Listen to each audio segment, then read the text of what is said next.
Halo teman-teman, kita ketemu lagi di video tutorial ya atau review materi ya untuk ekonomi teknik. Kali ini kita di chapter 14 tentang inflasi dan perubahan harga gitu ya. Kalau nggak salah masih ada beberapa chapter lagi. Em, Iya, kita akan coba habiskan untuk materi dulu ya. Nanti untuk latihan soal kita akan sesuaikan gitu. Barangkali teman-teman bisa infoin juga nanti ya, apakah apa namanya? Ada UAS tertulis atau enggak kayak gitu. Kalau enggak ada ya ya udah silah. Katanya sih enggak ada denger-denger ya. Adanya tugas. Ya, pokoknya bantu berkabar aja supaya nanti aku bisa pasti ini mau latihan soal yang kayak gimana. Kayak gitu. Tapi karena yang perlu diingatkan juga adalah tutorial ya. Nih, tutorial. Ya, ini review materi aja sih sebenarnya. Biar ada penjelasan gitu ya. Kalau teman-teman selain baca buku juga. Oke, chapter ini tentang inflasi dan perubahan harga. Kan sebelum-sebelumnya kita udah belajar tentang ada perubahan harga ya, aset, ada depresiasi, terus juga eh, kalau bicara replacement analysis, analisis pergantian aset atau alat itu kan berarti ada alat lain yang lebih bagus, atau alat kita udah tua dan sebagainya. Di antara sebab kita harus ganti aset ya, kemudian eh, mempertimbangkan kapan beli dan sebagainya itu adanya inflasi sebenarnya, adanya perubahan harga.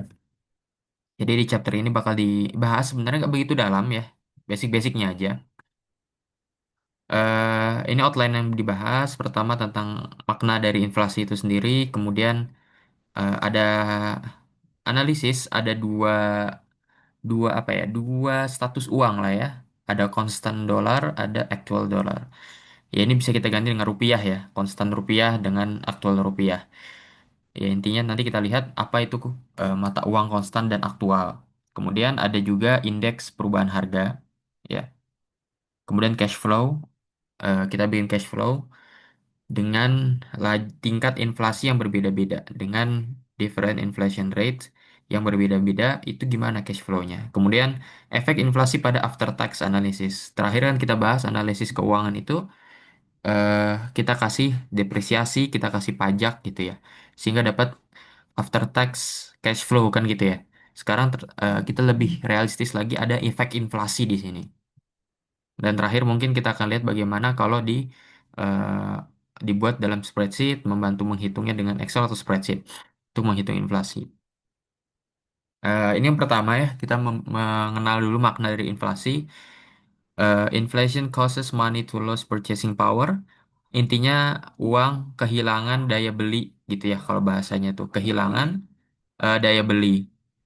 Sehingga inflasi membuat nilai mata uang, di sini dolar ya, karena bukunya kan dari Amerika, inflasi membuat nilai mata uang rupiah misalnya, itu lebih kurang gitu ya, berkurang daripada make future dollar less valuable than present dollar. Jadi mata uang yang ada nanti tahun depan atau besok gitu ya, besok tahun depan dan seterusnya, itu ternyata secara nilai lebih sedikit daripada mata uang yang ada sekarang. Ya, jadi inflasi itu justru mengecilkan value ya. Mungkin nominalnya naik tapi value-nya turun. Gitu kan. Kalau kita beli sesuatu makanan harganya 10.000, tahun depan udah 12.000. Ya nominalnya naik, tapi uang itu berarti value-nya turun. Ya karena dia kehilangan tuh daya beli. Kehilangan daya belinya.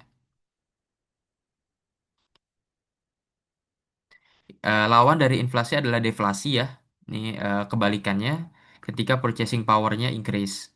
Ketika daya belinya justru bisa meningkat gitu ya. Harga-harga turun dan itu biasanya indikatornya harga ya, harga di pasar. Kayak gitu. Ini pertama kita bahas ya, umum definisi inflasi kayak gitu. Tentang mata uang atau uang yang kehilangan daya beli dan uang yang akan ya yang ada besok gitu ya, yang sifatnya di masa akan datang itu secara value itu lebih sedikit daripada uang yang ada sekarang kayak gitu.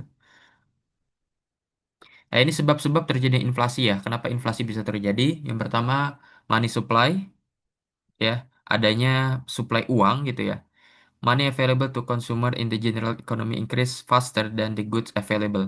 Uangnya banyak, suplainya, tapi barangnya nggak banyak. bagaimanapun uang itu kan digunakan sebagai alat tukar gitu ya. Jadi kalau jumlah uang sama dengan jumlah barang, ya itu balance gitu. Tapi kalau ternyata uang lebih banyak daripada barang, barang ini kan jadi rare, jadi langka gitu ya. Jadi mahal, bahasa yang kita kenal itu pricey, dia mahal. Jadi money supply, uangnya banyak, tapi barangnya nggak ada gitu ya.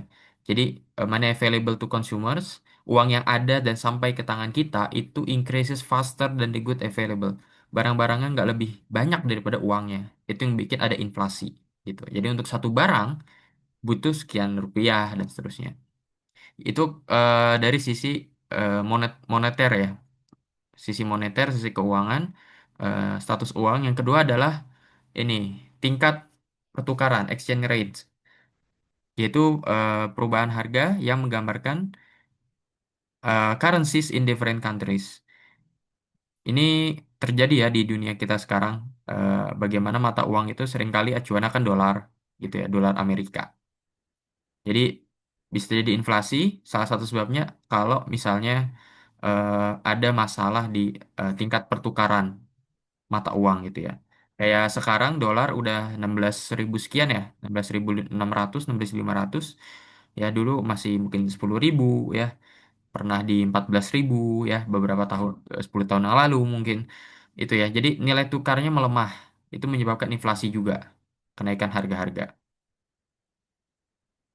Terus cost push ya, ada dorongan ongkos gitu ya. Produser-produser menaikkan harga untuk mengcover cost-nya. Ini juga bisa jadi inflasi ya, karena ada kenaikan harga di sini. Ada juga demand pull, consumer bid up prices by attempting to buy more than is available. Ya. Jadi ini justru ada tinggi permintaan. Kalau tinggi permintaan gitu ya, berarti kan lebih lebih mahal nanti kan ya. To buy more than is available. Dia pengen beli tapi lebih banyak daripada yang ada. Jadi uangnya harus bisa bekerja lebih kuat gitu. Makanya dia butuh lebih banyak uang. Maka kalau uang lebih banyak berarti inflasi terjadi. Untuk barang satu uang lebih banyak yang dibutuhkan itu kan berarti inflasi tandanya. Kalau satu uang sama dengan satu barang itu mungkin masih balance. Tapi kalau dua uang untuk satu barang, tiga uang untuk satu barang dan seterusnya, ya itu ya memancing inflasi. Kayak gitu. Kayak harusnya uang itu dijaga balance. Nah, berikutnya tentang kita mendefinisikan tingkat apa nih interest rate ya, bunga ya, laju tingkat bunga, laju bunga gitu ya. Ada tiga di sini. Ada inflation rate, ada real interest rate, ada market interest rate. Inflation rate ini adalah kenaikan mata uang tiap tahun ya, annual rate of increase in dollar amount needed to pay for the same amount of goods or services. Jadi ini tiap tahun harga itu naik berapa? Itulah rate-nya. Ya, annual rate kenaikan ya, laju kenaikan mata uang terhadap barang. Jadi kalau tahun ini misalnya sepatu harganya 200.000, tahun depan itu sudah jadi 230.000, berarti ada kenaikan berapa? 30% gitu ya. Berarti inflation rate-nya 30%. Jadi setiap tahun dia akan naik sekian harganya ya. Itu berarti menunjukkan inflation rate. Simbolnya F ya di sini. Ada real interest rate. Di aksen real itu adalah bunga real gitu ya, tanpa efek inflasi. Jadi kalau kita nyimpen uang sekian, kemudian bunganya eh, misal 5%, kita simpan setahun, nanti kan dapatnya 5.000 berarti 5%. Ya, berarti 100.000 jadi 105.000 gitu. Nah, itu real interest rate. Ya, real interest rate itu udah bersih dari inflasi. Ya, growth of our money without the effect of inflation. Dia udah bersih dari inflasi. Itu real interest rate. Ya, kalau tadi inflation rate, dia kan ngomongin tentang tiap tahun naik berapa rupiah. Kalau real interest rate, dia udah real, dia bebas efek inflasi. Kalau market interest rate, ini eh, market ya, bunga bunga pasar gitu ya. Ini hanya general marketplace ya. Ini cuma market ya, tawaran lah, iklan, bunga iklan gitu ya, bunga iklan. Tapi masih ada efek inflasi. Makanya kalau kita lihat secara rumus, ya nih, I ya, market itu sebenarnya adalah real tambah inflation rate gitu ya. Tambah inflation rate dikali dan seterusnya. Ini formula yang bisa teman-teman pegang ya untuk menghitung berapa market interest rate atau kalau tahu market interest rate-nya berapa realnya gitu ya. Jadi kalau ada market interest rate bilang oh bunga 8%, tapi itu bunga pasar, bunga market, bunga bunga iklan. Dan teman-teman tahu inflation rate-nya berapa, tiap tahun naik berapa. Berarti teman-teman bisa tahu berapa real interest rate-nya.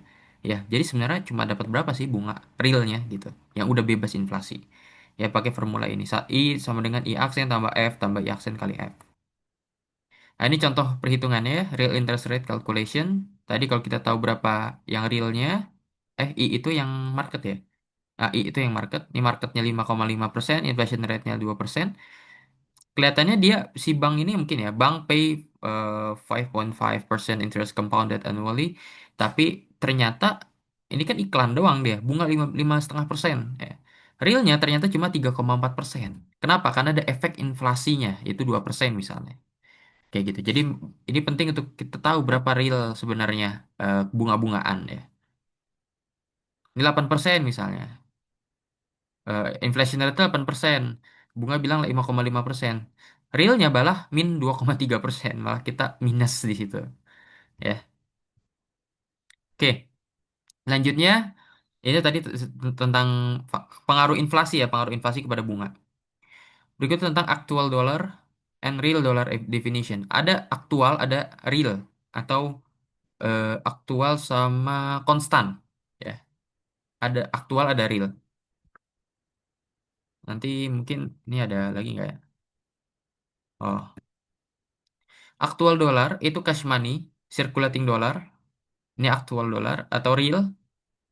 Ya, ini bedanya antara A, aktual itu adalah yang sekarang ada gitu ya. Nilainya berapa? 25.000 rupiah ya 25.000 rupiah. 100.000 rupiah 100.000 rupiah. Itu aktualnya. Kita ngomongin aktual. Circulating yang ada sekarang. Atau inflated. Inflated rupiah atau inflated dollar. Kalau real itu sebenarnya dia with constant purchasing power and always expressed as a base year. Nah, kalau real itu biasanya punya daya beli yang konstan dan dikembalikan ke base year, ya. Atau nama lainnya konstan dolar. Jadi real dolar nama lainnya konstan dolar. Dia atau nggak harus dolar ya. Ini bisa diganti currencies, other currencies, not always dolar gitu ya. Intinya dia inflation free currency gitu. Jadi misalnya gini, misalnya kita punya uang 5.000 sekarang atau 5 juta deh, 5 juta sekarang. 5 juta itu aktual dolar. Kalau mau tahu real dolarnya, kita kembalikan ke base year, ya, ke base year. Ya, base year-nya misalnya tahun 1980 sebelum Krismon. Nah, jadi 5 juta itu setara berapa sih? Setara 50.000 rupiah misalnya saat itu ya, saat itu. Nah, itu berarti itu realnya. Realnya sebenarnya 5 juta itu ya 50.000 gitu. Karena daya belinya sama. Dulu bisa dibeli dengan 50.000, sekarang bisa dibeli dengan 5 juta. Daya belinya sama kan? Purchasing power-nya. Tapi angkanya beda. Itu namanya real. Kalau aktual kita ngomongin yang aktual aja.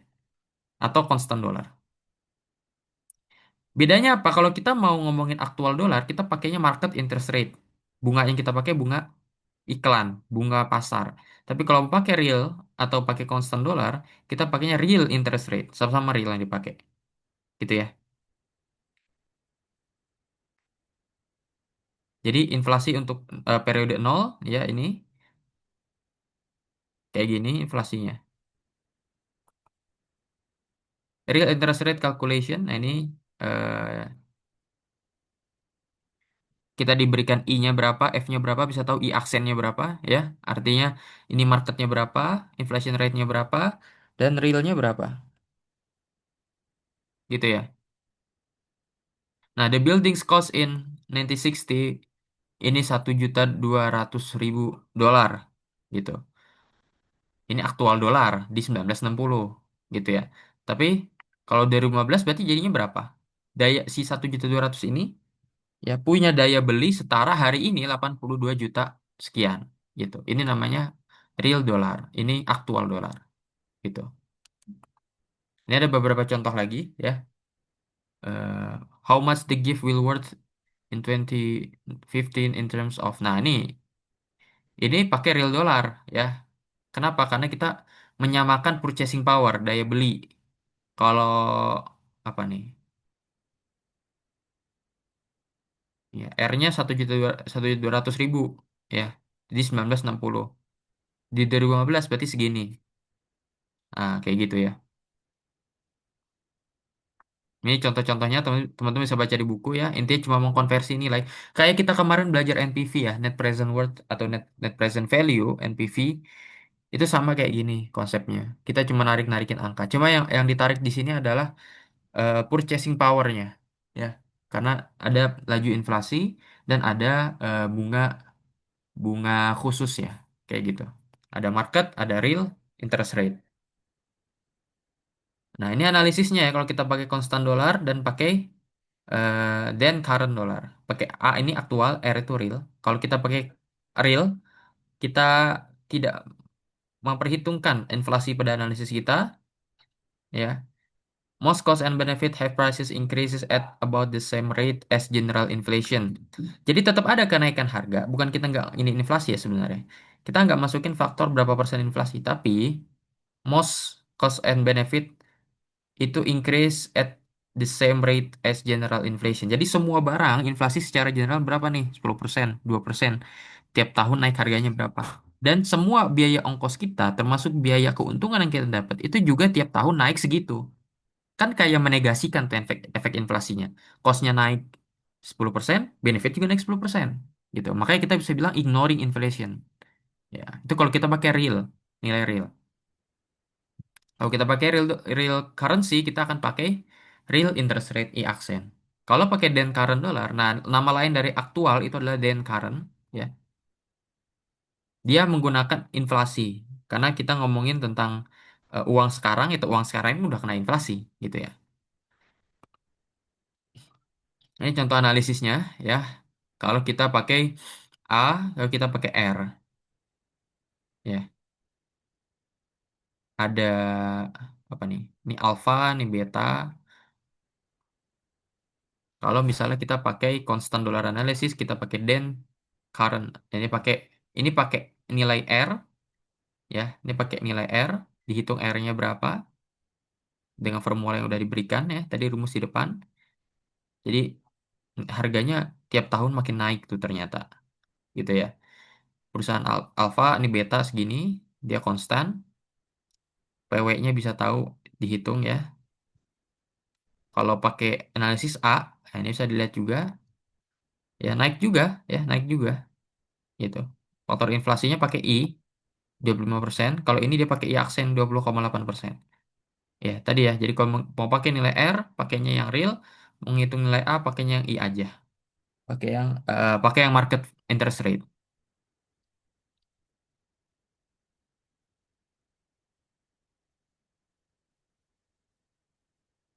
Ya, ini ya analisis versusnya. Kalau diketahui inflationnya 5%, realnya 15%, I aksennya diketahui, I-nya 20,75%. Jadi kalau ngitung R, silakan dihitung pakai bunganya. Bunga I aksen, kalau A pakai yang I aja. Kayak gitu. Is the project worth doing? Analyze. Nah, ini hasilnya NPW-nya sama ya. NPW-nya sama. Walaupun ini beda-beda tiap tahun gitu. Nah, ini berikutnya tentang indeks harga ya. Ini menggambarkan fluktuasi harga barang dan jasa. Um, we use past price changes to predict future prices. Kita bisa tahu harga di masa depan, kita tahu harga di masa lalu, kita bisa memprediksi. Ini bikin indeks aja sebenarnya kok, ya, bikin indeks. Jadi harga sekarang dibagi harga pada base year. Base year ini mungkin ketika harga masih stabil-stabilnya gitu ya, masih bagus-bagusnya. Kali 100. Ini. Ada letter cost index. Ya, ini Amerika sih. Ya, in the US. Nggak, kayaknya nggak begitu penting deh. Ya, intinya cost di waktu itu berapa dibagi cost di base year-nya. Misalnya 1970 berapa nih? Ya, 250 berarti. Indeksnya segini, berarti kita bisa prediksi nih kalau kita mau tahun sekian. Nah, kita bisa prediksi berapa gitu. Nah, ini ya price changes in postage. Ini nyata naik naik terus indeks harganya. Ada juga perubahan harga dengan indeks, ada annual percentage increase. Kita bisa hitung berapa indeks kenaikan tiap tahun. Juga bisa dengan kenaikan rata-rata ya dengan formula 2 ini. Indeks T min 1 dan seterusnya. Intinya indeks ini kan menggambarkan atau memberikan rasio ya harga sekarang sama harga base gitu.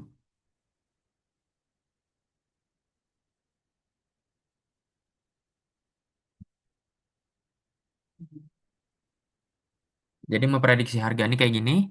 A new building ya dia punya harga di masa lalu tahun 2000 harga 5,25 juta. Berapa harganya di 2015? Di tahun 2000 punya segini ya 3746 tahun 2000 nih. Cost indeksnya. Jadi yang harus diketahui apa cost indeksnya? Kan kita mau ngebandingin cost index. Mau pakai rata-rata boleh, average percent increase. Jadi tahun 2010 dibanding sama 2000 ya. Selisihnya 10 tahun, 1/10 min 1 dapatlah 3,45%. Jadi kalau mau di tahun 2015 ya udah berarti masukin aja kan. Kayak gini. Ini juga sama ya, cost index, consumer price index. Nah, ini apa nih? Different inflation rate per period. Inflation rate bisa beda-beda ya. Maka kalau ini beda-beda dihitungnya sendiri-sendiri. Maka nilai I-nya kan ganti-ganti juga nanti. I-nya, I aksennya. Ini kalau ganti-ganti, tapi ini I aksennya tetap 10%. Ya pokoknya setiap ada perubahan ya berarti besaran lain juga ada perubahan kan gitu ya. Silakan dihitung. Jangan sampai udah mah tahu ada perubahan masih pakai bunga yang awal gitu. Ini contoh inflation effect on after tax calculation. Ini before tax cash flow ya. Ini depresiasi pakai straight line. Ini kena pajaknya berapa? Pajaknya berapa? Ini after taxnya berapa? Ya. Ini after taxnya di versi A dan versi R dengan inflation rate 0%. Ya. Ini normal aja. Kalau inflation rate-nya 5%, nilai aktualnya tetap nggak berubah ya sama sama ya aktualnya berubah sih. Dia pakai bunga ya. Bunga ini inflation rate. Dihitung yang R juga berubah nilainya ya nih. Jadi ini pengaruh ke inflation rate ya. Dari before tax ini udah berubah ya. Dari min 12 ribu ini kan harusnya sama semua ya. Tapi ternyata ada inflasi ini. Naik terus ya. Bukannya sama terus tapi naik terus karena ada inflasi. Depresiasinya straight line sama tiap tahun. Maka pajak ini kan bisa dihitung dari ya before tax cash flow dikurang depresiasi kan. Nah, ini ternyata yang kena pajak tiap tahun ternyata beda-beda karena ada inflasi tadi. Tiap tahun naik pajaknya. Taxable pendapatan kena pajak, pajaknya juga naik berarti. Gitu. Nah, ini jadi kalau kita mau ngitung pakai spreadsheet ya seperti tadi ya. General inflation rate-nya berapa, nih berapa ya. Labor, RA, total, nah, bisa dihitung masing-masing. Intinya adalah coba mengalihkan dengan faktor rate ini. Itu sih. Ini tadi ya, sama ya. Kalau inflation rate 0% nggak ada perubahan ya. Ini BTCF-nya, before tax cash flow, depresiasinya misalnya pakai yang MACRS, ini ada tabelnya, pakai persenan, konstan, ya bukan konstan, ada nilainya berapa persen, kena pajaknya berapa, kan gitu. Dan ini sama nih, 7,29 bisa IRR. Tapi kalau ada inflation rate 5%, di sini berubah tuh, BTCF-nya berubah, karena dia ada inflasi 5%, naik 5% tiap tahun. Depresiasinya depresiasinya sih sama ya, karena dia kan depresiasi itu aset ya, nilai aset persenan. Yang kena pajak ya beda, pajaknya kenanya beda juga. Kalau kita lihat di sini, gitu. Maka bahkan sampai IRR-nya akan beda, nilai real sama nilai A-nya beda, gitu. Oke, paling itu dulu untuk pertemuan eh, kali ini ya. Semoga membantu ya teman-teman untuk tutorialnya. Kalau nggak salah tinggal 2 chapter lagi, semoga kekejar gitu ya sampai akhir semester. eh Ya nanti kalau emang ternyata ada UAS tertulis, kita akan agendakan juga untuk latihan soal. Makasih teman-teman atas perhatiannya, semangat dan semoga sukses.